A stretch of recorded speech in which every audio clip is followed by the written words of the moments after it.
কাছে কেমন হয়েছে তো চলো তোমাদের সঙ্গে রেসিপিটা শেয়ার করি। প্রথমে ঝাল নিতে হবে, লঙ্কা নিতে হবে, এরকম অল্প নিলেও হবে, নিয়ে লম্বা লম্বি কেটে নিতে হবে। কাটা হয়ে গেছে, এবার মশলা রেডি করব। মশলা কি কি লাগবে দেখুন, সরষা, এটা মৌরি, এটা জিরে, আর ওটা ধনে। এগুলো গরম করে নেব খোলায়, হালকা করে গরম করে নিলে গুঁড়ো করতে ভালো হবে।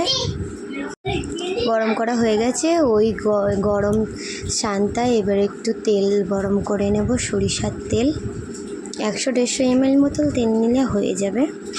তেলটা গরম হোক, আমি এইদিকে মশলাটা শিলপাটায় গুঁড়ো করে নেব।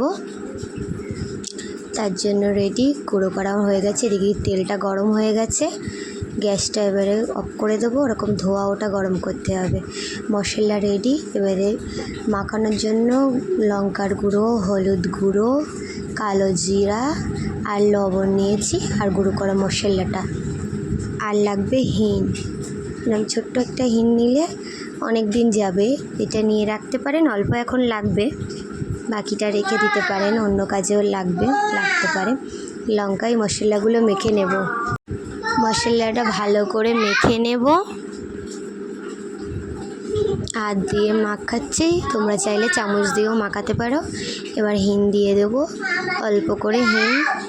এবার সর্ষের তেলটা ঠান্ডা করতে দিয়েছি, ঠান্ডা হয়ে যাবে, তারপরে মশলার উপরে দিয়ে ভালো করে মাখিয়ে ঢেকে রেখে দেবো। এই যে কাচের বয়াম নিয়েছি, এই কাচের বয়ামটাই রেখে দেব। সর্ষের তেলটা দিয়ে নেব, নিয়ে আমি চামচ দিয়ে মাখাবো। তোমরা চাইলে ভালো করে আমি মাখিয়ে নিচ্ছি, তোমরা চাইলে হাত দিয়েও মাখাতে পারো, চামচ দিয়েও মাখাতে পারো, কোনো ব্যাপার না। আমি এবার এটা ঢেকে রেখে দেবো ঘন্টা খানিকের জন্য, কিন্তু মাঝে মাঝে নেড়ে দিতে হবে ঢাকনা খুলে। এই যে বয়াম, আর এই যে ফাইনাল লুক।